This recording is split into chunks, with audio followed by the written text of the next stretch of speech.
नाशिक आणि मराठवाडा दरम्यानचा पाणी प्रश्न पुन्हा एकदा पेटलेला आहे। एकीकडे नाशिकच्या भाजप आमदार देवयानी फरांदे यांनी नाशिकहून जायकवाडीला पाणी सोडण्यास विरोध करत थेट कोर्टात याचिका दाखल केली आहे, तर दुसरीकडे मराठवाड्यातल्या काही शेतकरी संघटनांच्या पदाधिकाऱ्यांनी आता थेट देवेंद्र फडणवीस यांच्याच राजीनाम्याची मागणी केलेली आहे। आपल्यासोबत नाशिकच्या भाजप आमदार देवयानीताई फरांदे आहेत। थेट देवेंद्र फडणवीस यांच्याच राजीनाम्याची आता मागणी होती आहे। ज्या पद्धतीची भूमिका तुम्ही घेतली आहे त्याच्यामुळे ह्याच्यामध्ये माननीय देवेंद्रजी फडणवीस यांच्यावरती आरोप करण्याची आवश्यकता नाही आहे। हा कायदा 2005 मध्ये झालेला आहे आणि त्याच्यावरती आम्ही पिटिशन दाखल केलेली आहे। आमचं मराठवाड्याला पाणी देण्यासाठी विरोध नाही आहे, परंतु मराठवाड्याला त्याच्या बॅकवॉटरमधून एका बाजूला फ्लड इरिगेशनने ऊसाची शेती होते, त्याच्यावरती मराठवाड्याचं शेतकरी संघटना बोलत नाही, कुठलाच नेता बोलत नाही, शेतकरी देखील बोलत नाही। तिथं फ्लड इरिगेशनने ऊसाची शेती करून जवळपास 8 ते 9 साखर कारखाने चालवले जातात।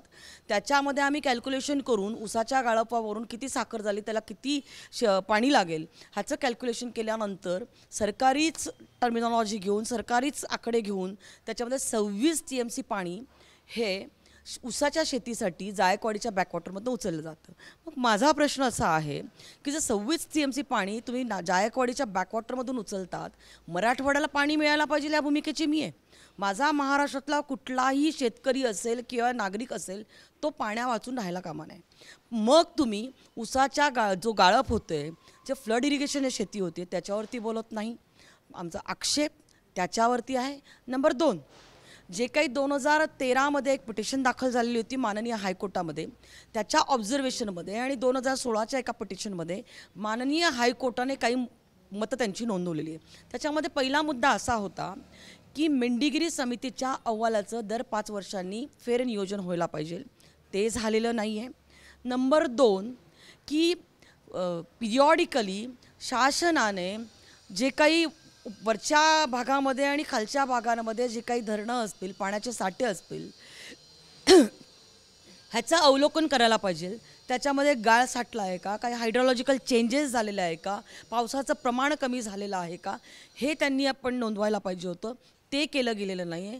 तिसरा महत्त्वाचा मुद्दा असा होता की पाणी वाटपाच्या संस्था ह्या दोन्ही भागांमध्ये, म्हणजे खालच्या डाऊनस्ट्रीममध्ये जायकवाडीच्या भागामध्ये देखील आणि वरच्या अपस्ट्रीममध्ये व्हायला पाहिजे। आज जर नाशिक जिल्ह्याचा विचार केला तर सर्वाधिक पाणी वाटपाच्या संस्था महाराष्ट्रामध्ये माझ्या नाशिक जिल्ह्यामध्ये आहे। एका बाजूला मराठवाड्यामध्ये म्हणायचं की पाणी कमी आहे, मग पाणी वाटपाच्या संस्था तयार करून त्या ठिकाणी नेते असतील किंवा मराठवाड्याचे नागरिक असतील, शेतकरी असतील, ते पाणी वाटपाच्या संस्था का करत नाही? पाणी वाटपाची जर संस्था केली गेली तर बॅकवॉटरमध्ये झालेले साखर कारखाने ह्याची फ्लड इरिगेशनने शेती ही बंद होईल, पण ते केलं जात नाही आहे आणि माननीय हायकोर्टांच्या ह्या 4ही मुद्द्यांकडे दुर्लक्ष केलं गेलेलं आहे। आणि मराठवाड्यामध्ये शेती करत असताना मायक्रो इरिगेशनने शेती होत नाही, त्याच्या उलट नाशिक जिल्ह्यामध्ये धरणं आहेत, रिझर्व्हर्स आहेत, तरी देखील नाशिक जिल्ह्यामध्ये जी शेती केली जाते ती शेती मायक्रो इरिगेशनने केली जाते। आमच्याकडचा शेतकरी शेवटच्या पाण्याच्या टोकावरती पाणी पोचल्यानंतर त्याचं इव्हॉपरेशनचा रेट कॅल्क्युलेट करतो आणि नंतर रोटेशनने पाणी सोडतो। इतकं प्रगत तंत्रज्ञान वापरून नाशिक जिल्ह्याचा शेतकरी काम करतोय। आणि मग मेंढीगिरी समितीचा अहवाल 15 वर्षापूर्वी झाला आहे आणि मग कायदा केला आहे म्हणून पाणी सोडायचं, आज कायदा केला म्हणून पाणी सोडलं तर नाशिक जिल्ह्यावरती अन्याय होणार आहे। म्हणजे कायदा कशासाठी करतो ते इक्विटोरियल डिस्ट्रीब्युशन व्हायला पाहिजे। जर मेंढीगिरी समितीच्या अहवालाचं फेर नियोजन झालं तर नाही, तर हे इक्विटोरियल डिस्ट्रीब्युशन होत नाही आहे आणि म्हणून आमची या विषयाला विरोध आहे। पण ताई, याच्यामध्ये एक मुद्दा असा देखील आता उपस्थित केला जातोय की शासन आदेश असून सुद्धा अद्यापही पाणी सोडलेलं गेलेलं नाही आहे, त्याच्यामुळे कुठेतरी शासनाच्या आदेशालाच केराची टोपली दाखवली जाते।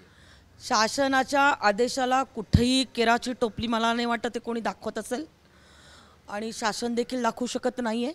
परंतु आज हा मुद्दा कोर्टामध्ये प्रलंबित आहे, माननीय हायकोर्टामध्ये प्रलंबित आहे आणि माननीय हायकोर्टाने त्याच्यामध्ये सांगितलेलं आहे की आपण शासनाने आपलं मत नोंदवावं, अजून कोणाला PIL दाखल करायची असेल, त्यांना इंटरव्हीन करायचं असेल ते देखील 28 तारखेच्या आत करू शकतायत आणि माननीय हायकोर्ट ह्याच्यावरती 5 तारखेला जो काही निकाल देईल तो सर्वांना मान्य करायला लागणार आहे। एकूणच याच्या पुढची भूमिका काय असणार आहे?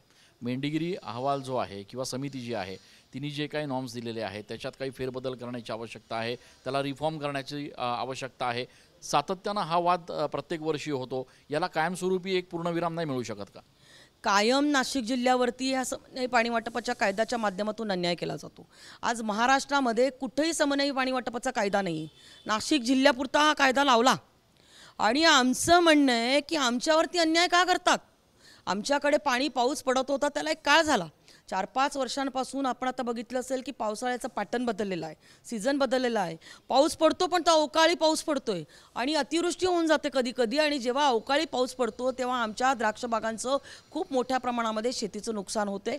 ही सगळी जे काही गोष्टी आहेत ह्याचं अवलोकन करणं गरजेचं आहे शासनाने. गोदावरी पाटबंधारे महामंडळाने करण्याचं माझा गोदावरी पाटबंधारे महामंडळावरती आक्षेप आहे. गोदावरी पाटबंधारे महामंडळामध्ये बसलेले औरंगाबादमधले अधिकारी हे कायम नाशिक जिल्ह्यावरती अन्याय करतात. MWRRA जरी न्यायिक प्राधिकरण असलं, त्या MWRRA मध्ये आम्ही पिटिशन दाखल केलेली होती. MWRRAने देखील शासनाला कळवलेलं आहे. परंतु ह्या विषयाच्या बाबतीमधला गोदावरी पाटबंधारे महामंडळामधले झारीचे शुक्राचार्य कोण आहे ही शोधण्याची आवश्यकता आहे. आणि सातत्याने गोदावरी पाटबंधारे महामंडळ हे नगर जिल्ह्यावरती, नाशिक जिल्ह्यावरती अन्याय करण्याचं काम करत आहे. आज जर पाणी सोडलं तर मी तुम्हाला सांगते की नाशिक जिल्ह्यामध्ये पुढच्या उन्हाळ्यामध्ये पिण्यासाठी ट्रेनने पाणी पुरवठा करायला लागेल अशी परिस्थिती अनेक ठिकाणी आहे. आज नाशिक जिल्ह्याच्या अनेक तालुक्यांना दुष्काळी तालुके जाहीर करण्यात आलेला आहे.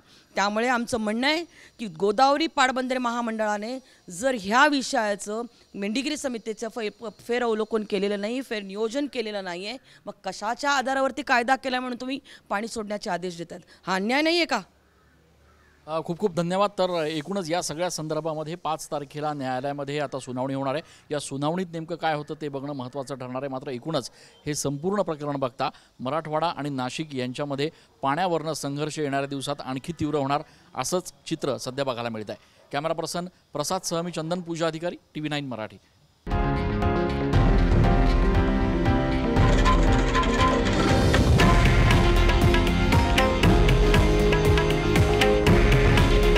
हे आहे देशातील नंबर 1 न्यूज नेटवर्क आणि आपण पाहत आहात TV9 मराठी. काळजी तुमची, हित महाराष्ट्राचं.